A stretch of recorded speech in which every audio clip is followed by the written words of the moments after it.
Okay, this presentation, the theoretical framework within which it's given is Catherine Wessinger's categorization of millenarian movements into two types.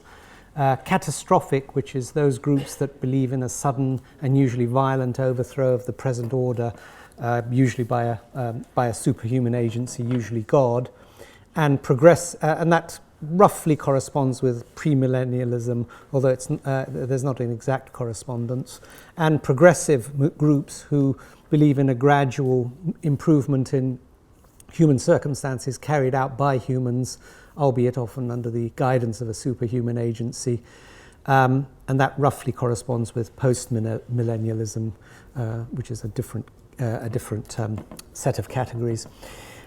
This paper is regarding a religious leader, the Bab, who was trying to move his followers away from the catastrophic millennialism with which their culture was imbued. So I need to talk a little bit give you a bit of background about this culture, and before we go on to talk about the movement itself. The culture we're talking about is Iran in the 19th century, and the majority of the population belonged to the Usuli school of 12 Shi'i Islam. So I'm going to just talk a little bit about each of those terms. I assume I don't need to talk too much about Islam, at least I'm not going to have the time to. Shi'ism is that group of Muslims who believe that after the Prophet Muhammad, leadership belonged to members of his family who are called imams. It belonged by right to them, but they didn't actually possess leadership because the leadership actually went to the caliphs, who the Sunnis regard as being the legitimate leaders after the Prophet Muhammad. 12 Shi'ism is that group of Shi'is who believe that there were 12 successive imams after Muhammad, and the 12th of these went into hiding, which is generally called occultation, in 874. And they believe that the life of this 12th imam has been miraculously prolonged right up to the present, so he's still alive, but he is in hiding, so he's called the hidden imam. But they believe that he will return at some stage in the future as the Imam Mahdi, leading his forces into an apocalyptic battle against the enemies of the Shia, out of which he will come out victorious and fill the earth with justice. So a catastrophic millenarian story. This millenarian expectation among Shi'is peaked in 1844 because that was exactly 1,000 Islamic years after the occultation of the 12th Imam. Now talking about the Usuli school, the first part of that designation of the population of Iran. The Imam is in hiding, and according to Shi'i theory, no communication can occur with the Imam.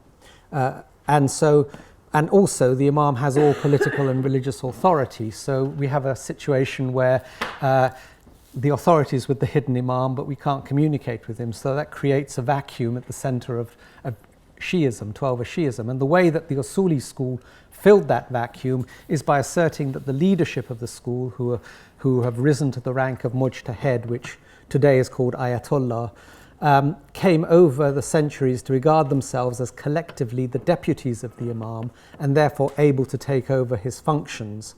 And over the centuries, they gradually assumed these functions, starting in the 12th century by assuming the function of receiving the religious taxes, which gave them an income independent of the state, and later other functions such as leading the Friday prayer, imposing punishments.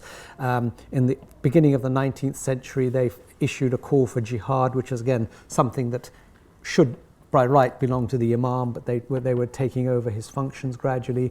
And of course, the last element in this whole process of taking over the functions of the hidden Imam was what Khomeini did in the 1970s, which is to say, okay, we've taken over all the religious functions of the hidden Imam, now we're going to take over the political authority of the hidden Imam, and that's the revolution that he led in 1979, the Islamic Revolution in Iran. The Babi movement, which is the movement that we're concerned with in this paper, today its main importance is as a precursor of the Baha'i faith, which is a religion that has gone round the world. But in the mid-19th century, it had its own importance in that it shook Iran both physically and psychologically for 8 years. In 1844, which, as I've already said, is exactly 1,000 years after the Imam went into occultation, Sayyid Ali Muhammad Shirazi put forward a claim, and we'll come on to exactly what that claim was in a minute, and took the title of the Bab. At its height, there were probably about 100,000 Babis, and they possibly represented about 2% of the population. All of these are very soft figures with no real idea of what the exact figures were.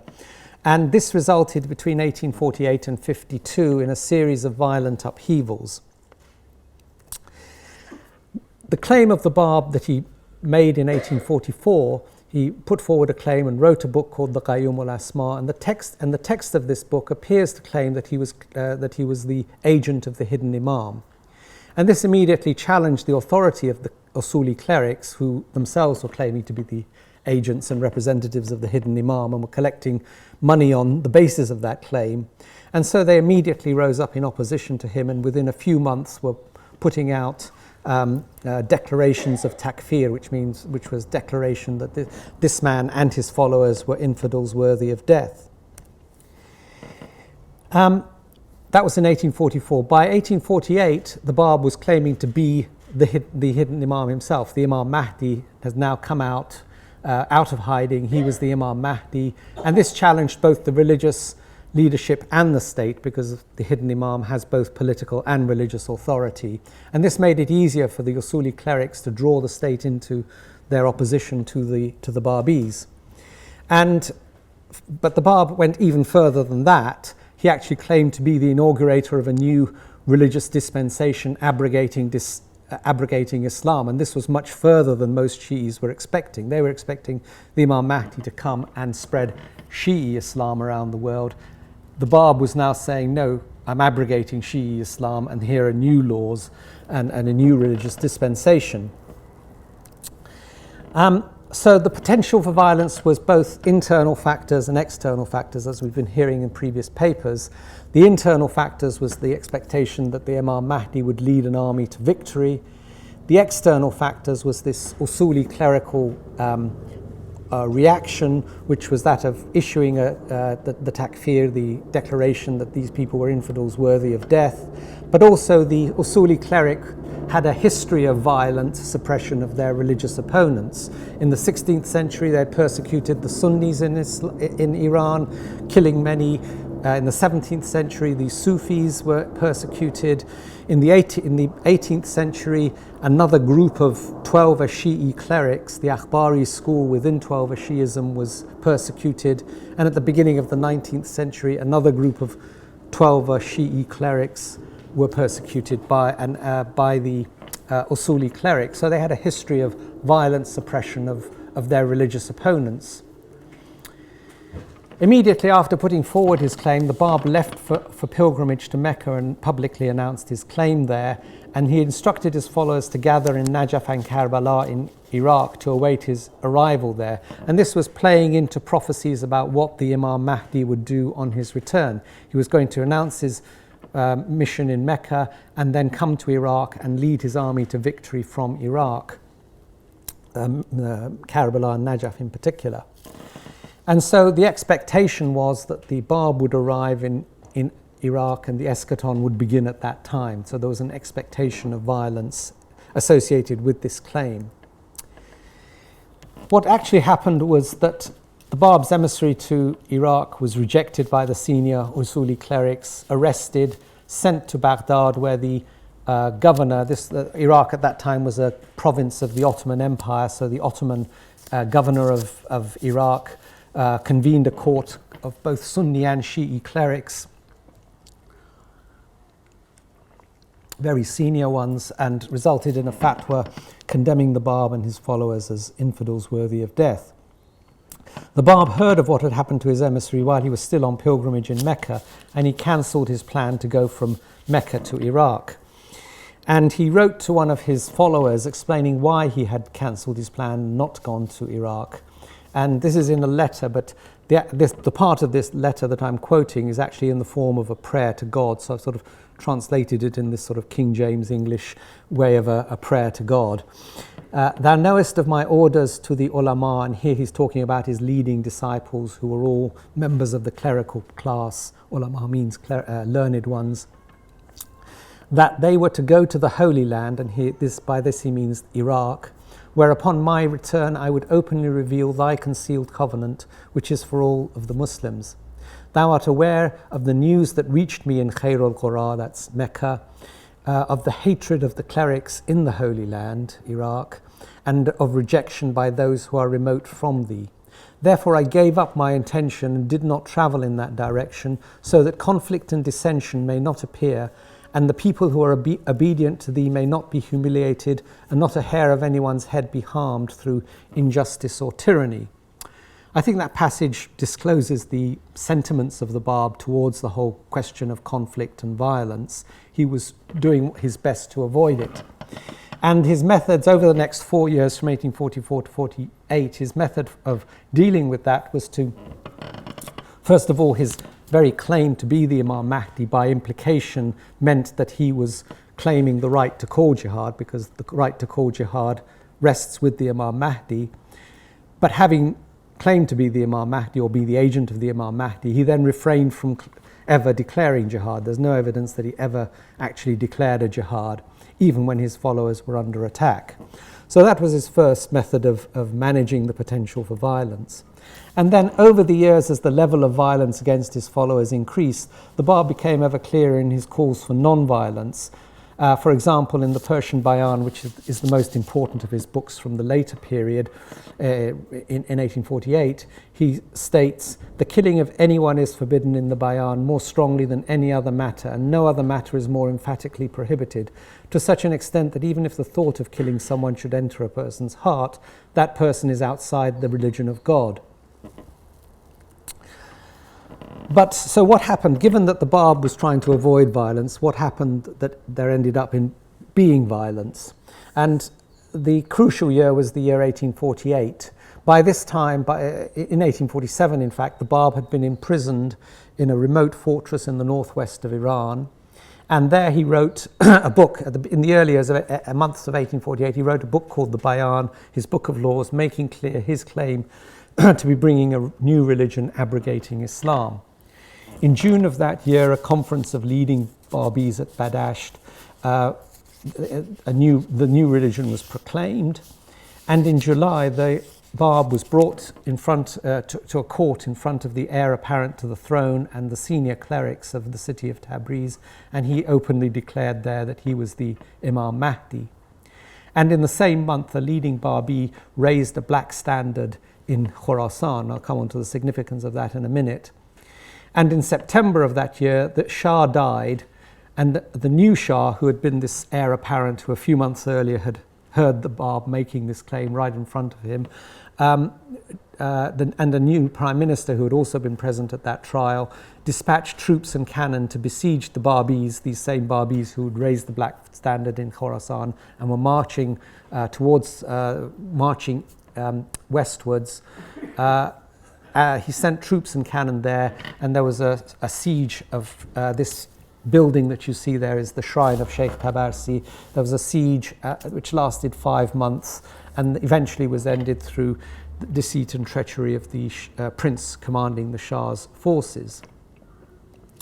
In 1850, there were two other major Babi upheavals at Nayriz in the south of Iran, which was ended after 1 month through treachery and deceit, and one in Zanjan on the road between Tehran and Tabriz, which lasted 8 months and only ended with a sort of gradual attrition of the Babi forces and a final assault. And overall, many thousands of Babis and government troops were killed in these 3 episodes, and it culminated in the execution of the Bab in July 1850 at Tabriz. Looking at the whole period, the actions of the Babis may well have been provocative, but in none of them did the Babis initiate the violence.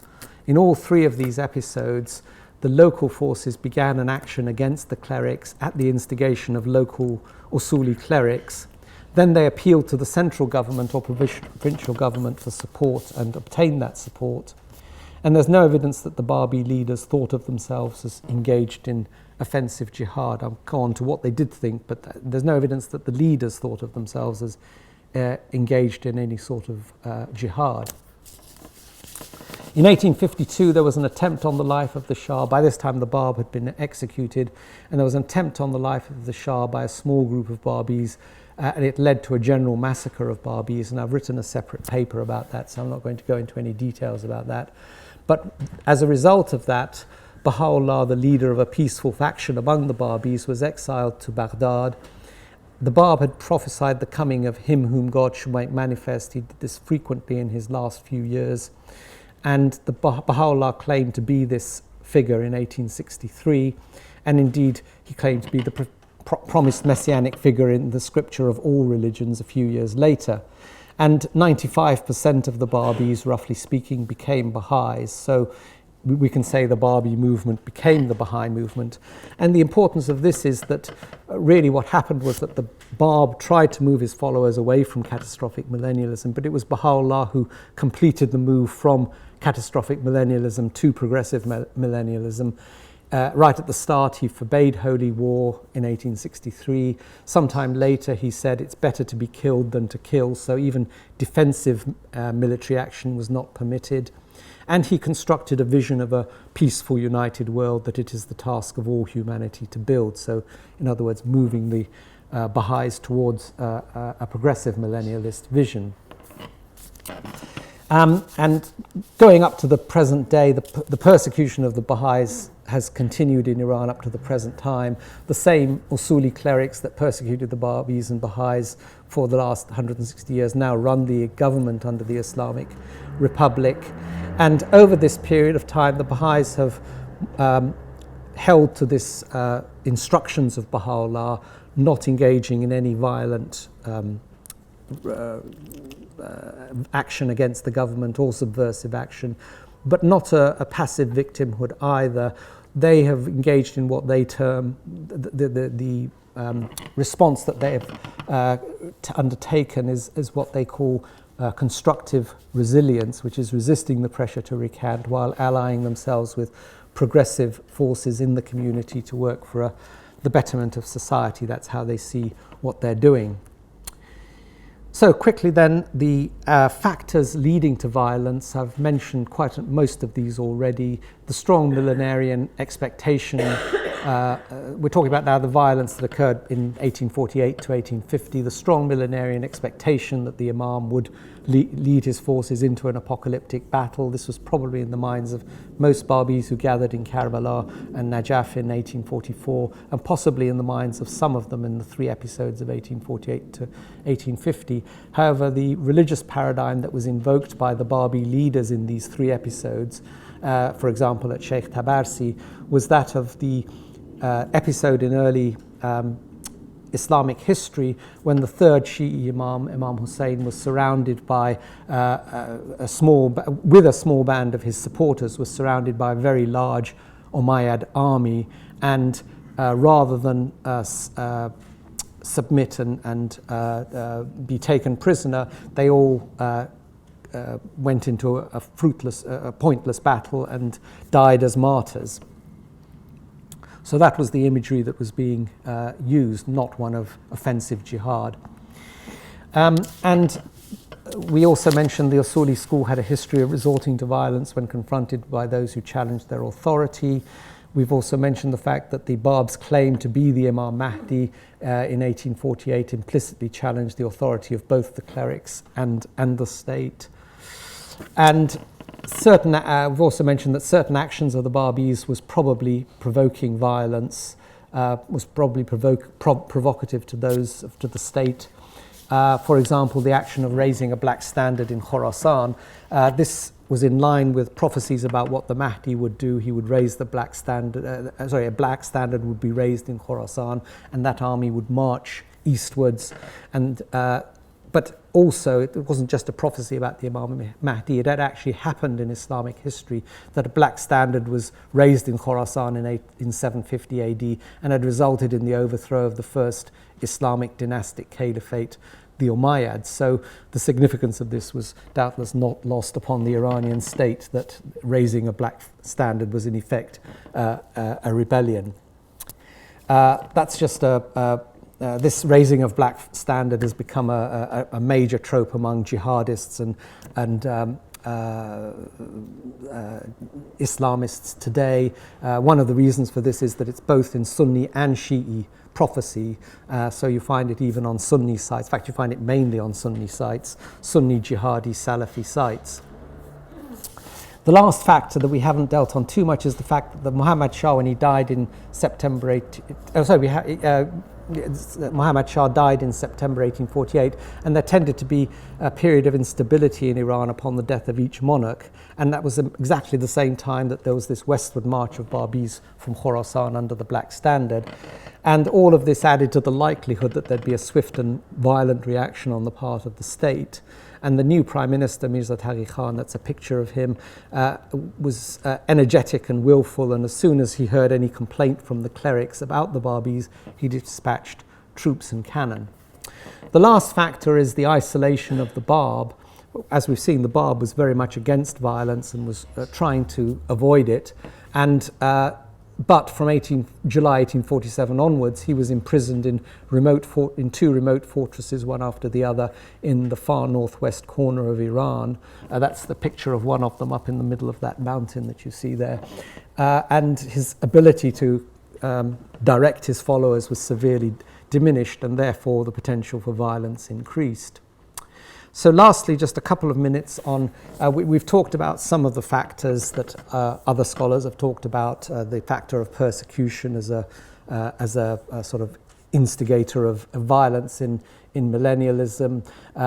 But I thought I'd just mention a couple of other factors that some other scholars have referred to. Social and economic dislocation. Norman Cohen has highlighted the role of this in the rise of militant millenarian movements in the Middle Ages in Europe.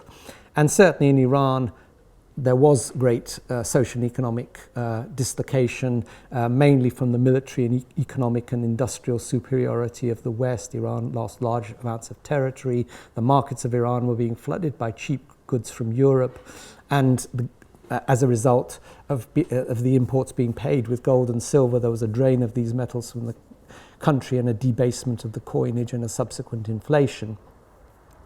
But I find it difficult to make out a strong case. I mean, I'm sure it was something of a factor, but it's difficult to make out a strong case for this being a major factor with the Babi movement. First of all, because the Babi ideology was not inherently militant, as we've already discussed, and what Norman Cohen is talking about is militant millenarian movements. And secondly, an analysis that I've done in a different paper of the leaders of the Babi movement, or in fact of the generality of the Babi movement as well, does not show a preponderance of those who are most affected by these economic and social dislocations. Secondly, charismatic leadership. Michael Barkan and Lorne Dawson have both drawn attention to the importance of the devotion shown to leaders believed to have charismatic authority as a factor in millenarian movements. And but in the case of the Babi movement, we can say almost exactly the opposite occurred. It was not the presence of a charismatic leader inciting his followers to violence, but the absence of the Bab, who could have prevented or perhaps decreased the emerging trend towards violence by modulating the response of his followers, that was a factor. And lastly, Catherine Wessinger has talked about radical dualism as a factor, that the belief in a radical dualism facilitates the move towards violence. If the millenarian group sees its opponents as the embodiments of evil worthy of death, this facilitates their movement towards violence. Well, Iran as a country could be called the home of dualism in human history, because that's where Zoroastrianism and Manichaeism arose originally, as it were.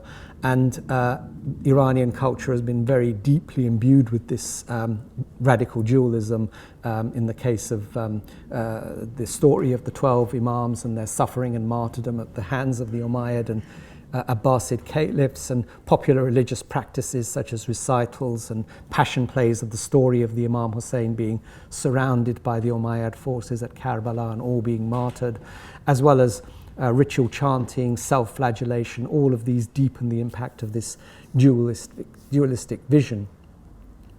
And I'm fairly sure that we know that the Babis, when they were surrounded by the Shah's troops at Sheikh Tabarsi, Nairis and Zanjan, found it easy to identify those who attacked them with those who besieged and attacked the Imam Hussein at Karbala, and therefore by implication themselves as being the forces of good who are being attacked by the forces of evil. So I think that is definitely a factor. Okay, thank you. I think I've used up my time. Thank you, Moojan. Questions for Moojan, please. Any questions? If not, we'll move on. Yes.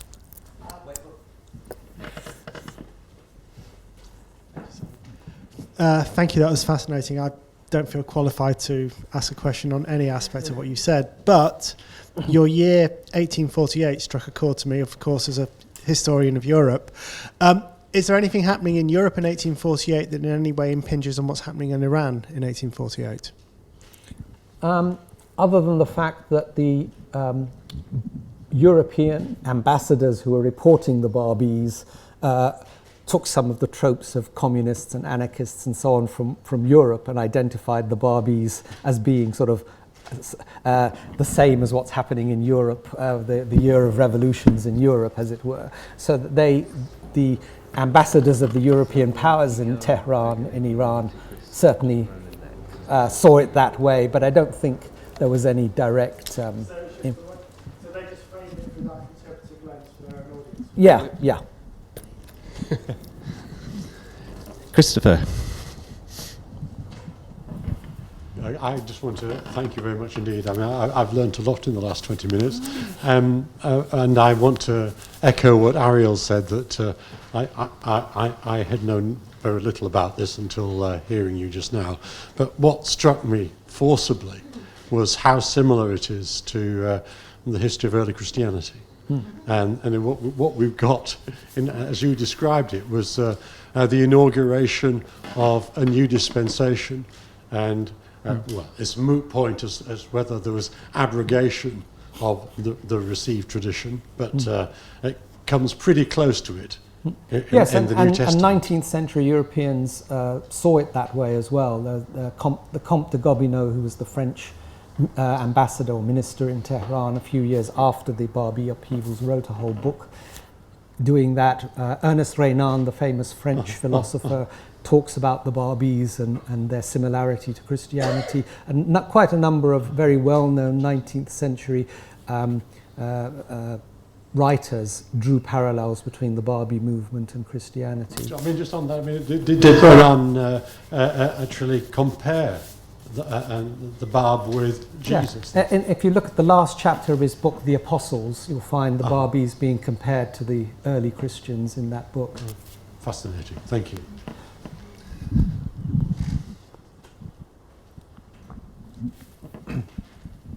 I wondered if you could tell us a little bit about the internal organisation of the Babi movement and what it provided for those who joined it, because as we've seen in a number of these millenarian movements, there's something of a sort of a communal feeling that enables the movement to prosper in one way or another, offering something which is felt to be lacking in the society outside. Is that a dynamic within the rise of Babism? There is of course the Russian thesis, which you find in about the Babis, which is they were proto-communists and they shared property and they lived communally with all of those things. I mean, I think that may be a bit of a stretch in terms of an interpretation, but what was the internal organisation like?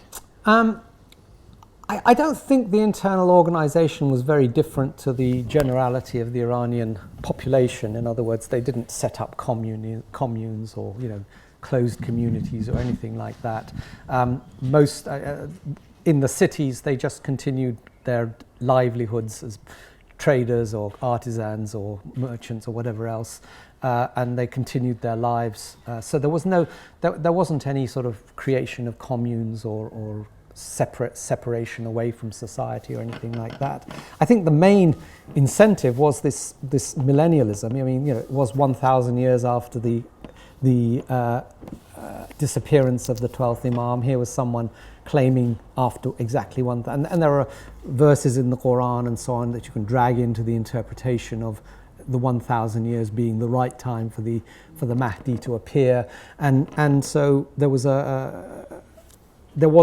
before the Bab even arrived, we've got evidence that there was a millennial expectation, even as far away as the Shi'i community in Lucknow in India. You've got writers writing about the year 1260, which is 1844, being significant and expecting the Imam to appear at that time. So there was a huge amount of millennial expectation, and this person said, yeah, I'm the one. So it's primarily a religious. I think so, yes.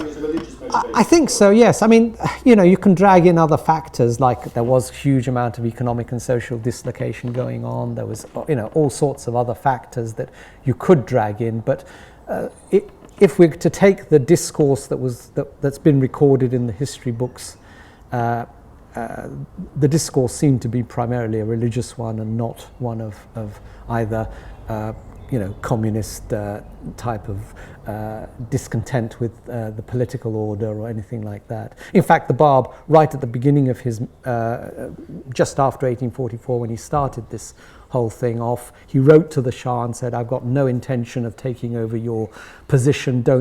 You can stay in your position as long as you follow me.